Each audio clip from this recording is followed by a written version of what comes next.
Melania Trump puts The View on trial. Check this out. The views are shrews, and they weigh in on the Trump merch on case, and they can't resist. They go after Melania Trump. They're so mean and cruel, and they think this is delicious, but and they laugh. But I want to encourage us to laugh. They're allowed to laugh, and we're allowed to laugh. We just laugh for different reasons.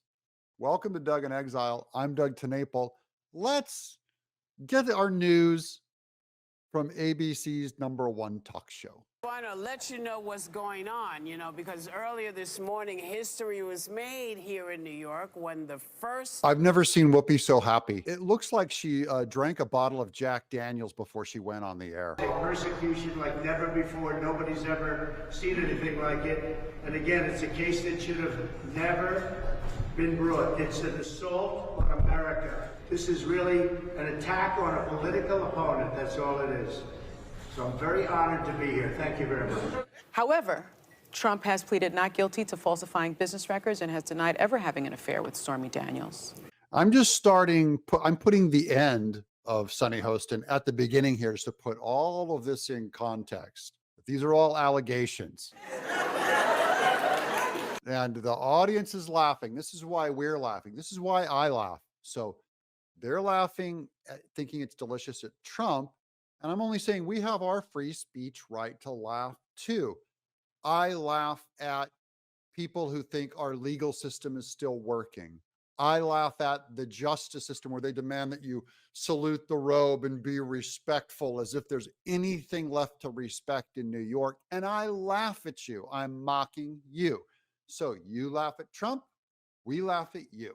America is laughing at New York's justice system. I think that... Think is kind of stretching it, right, Sonny? So I don't think that this is going to be a difficult case to prove. I think it can be won and lost during jury selection. That's what most lawyers say. You win or lose. And so what's going to be very interesting is who is going to be on this jury. There is not going to be anyone on the jury that has never heard of Donald Trump. You're ding dong right. This thing is decided by the jury.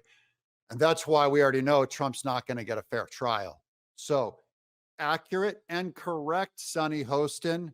It's about the jury, and specifically Juan Merchan gets to approve any dismissals. So he gets to handpick this jury. But what we do want is people that still know everything, but can render an impartial verdict. And I really believe in our jury system, and I think that they can do the job. I like how serious she gets. I still believe in our impartial jury system. Whoa, whoa, whoa. Yeah, and we're laughing at you and the jury system. It's not against the law to laugh at them and to render my judgment that this thing is a fraud. And Sonny's seriousness is funny also. It's silly. The question for me is, if he is convicted, if he is sentenced to prison, can he still run for president? Because if you are a convicted felon, guess what? You can't vote for president. I don't understand how you can be a convicted felon and run for president. That makes zero sense. Yeah, keep clapping, everybody. Show me in the Constitution that says he can't run. It does not say it. She's inventing law. And we already know from her supporting the New York trial case what she thinks of law. To her, it's just like, I just have this preferred end in mind, and whatever it takes to get there, including breaching the law, doing unprecedented cases to persecute Trump, they're all for it. I don't think our forefathers, the framers of the Constitution, imagined for 1 minute that there'd be somebody like Donald Trump, much less that the American people, the Republicans in this case, would support him and make him the nominee. I mean, he's made history so many times right now. Yeah, he's going to make history again. And she's making up another law. I don't think the founders had in mind that someone like Trump would run. Did the founders have in mind that Trump would be facing 5, 6 lawsuits from political opponents with all kinds of made up charges, stretches of the law, unprecedented timing, when he decides to run for president? Did the founders have that in mind, or do you only care about the founders when it comes to them imagining someone like Trump? Can they imagine someone like Biden opening up the border or doing whatever he did to Tara Reid, which is worse than anything they've accused Trump of? You also have to put that in context. It's not Trump versus some perfect Ronald Reagan. It's Trump versus Joe Biden. This is, I think this is a political issue. No kidding. I don't know. I've kind of lost hope that anything is going to make a difference when it comes to the Republican base and his supporters. For those of you who've lost hope, don't be like Ana Navarro. She goes, I've lost hope on the Republican base and the voters, and she's all glum going, there's no justice. We should cheer at that our loyalty and fun we're having is disheartening the enemy. They're losing their confidence. They're the ones now going, I don't trust the American voter anymore. That's because of us. That's a good thing. But there's also a personal issue. Yeah. I mean, Melania has barely been seen in the last few months, barely been campaigning. And now she's going to have to deal with the public embarrassment. She doesn't have to deal with anything. She doesn't go out in the public because she doesn't like sopping up the cameras. This isn't Hillary Clinton we're talking about, okay? She's a quiet woman and she's a very kind of modest, shy person. And now they're bringing her into this. No one even brought Melania Trump up, and The View only rolls her out so they can start smacking her around because remember, this is a woman show, a pro-woman show. And this is what they do to a fellow woman.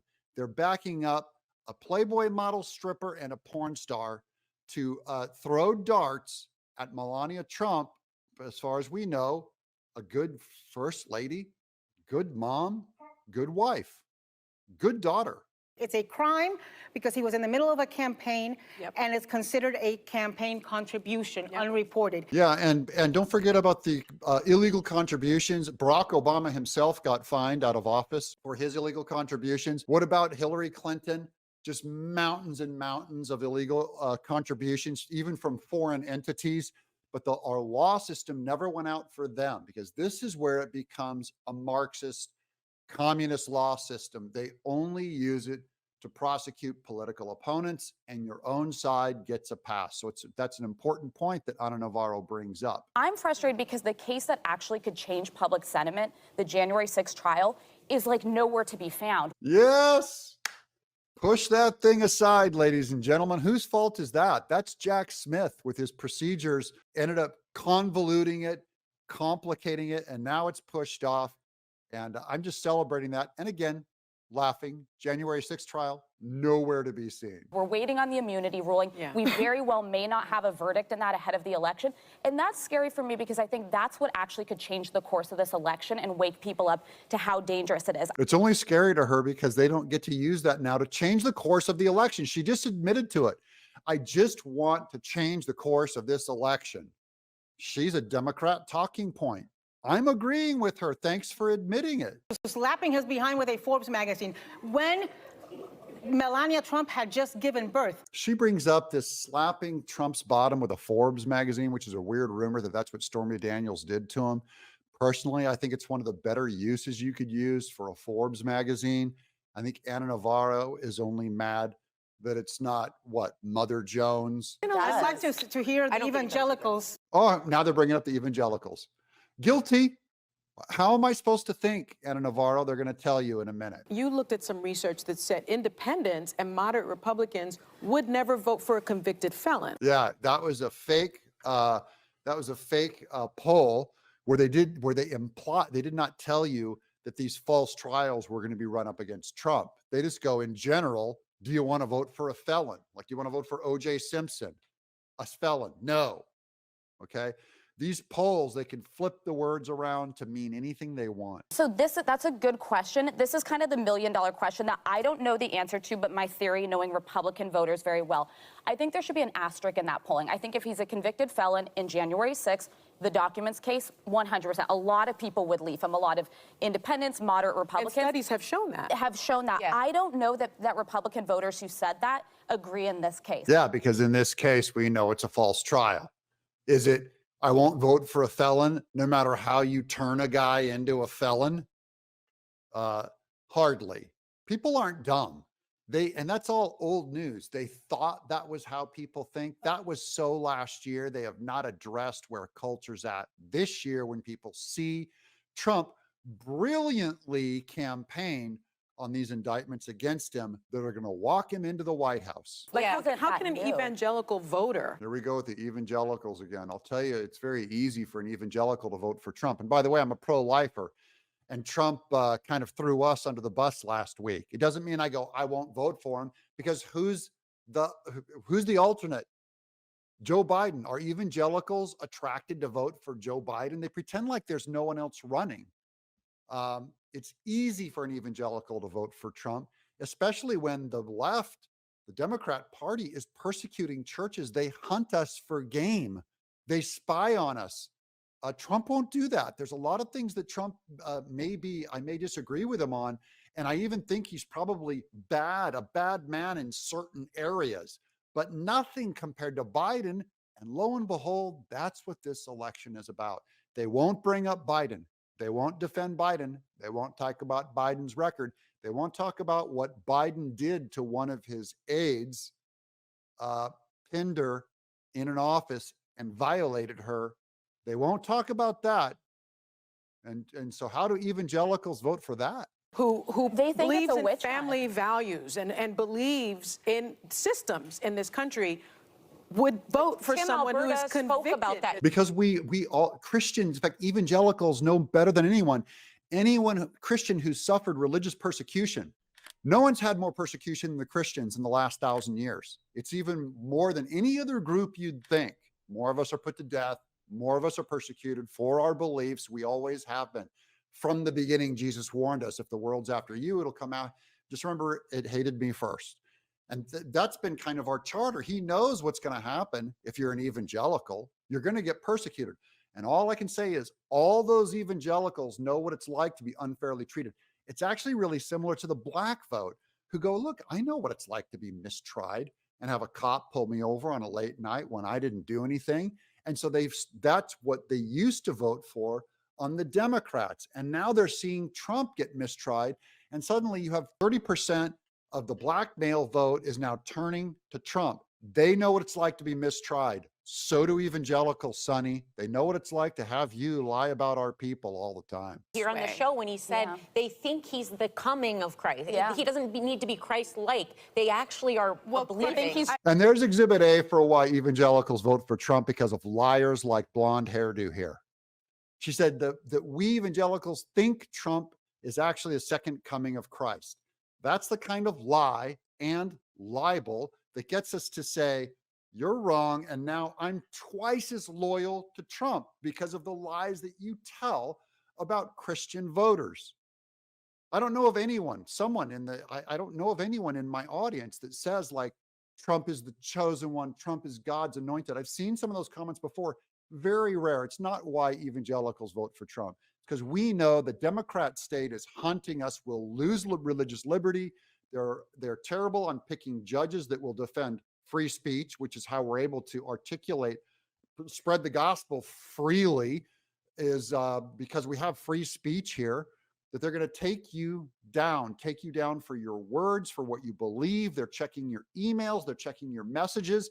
It's documented. Biden's FBI, the Department of Justice, evangelicals are terrified of the left. And we're supposed to go, oh, I have family values, so I can't support Trump.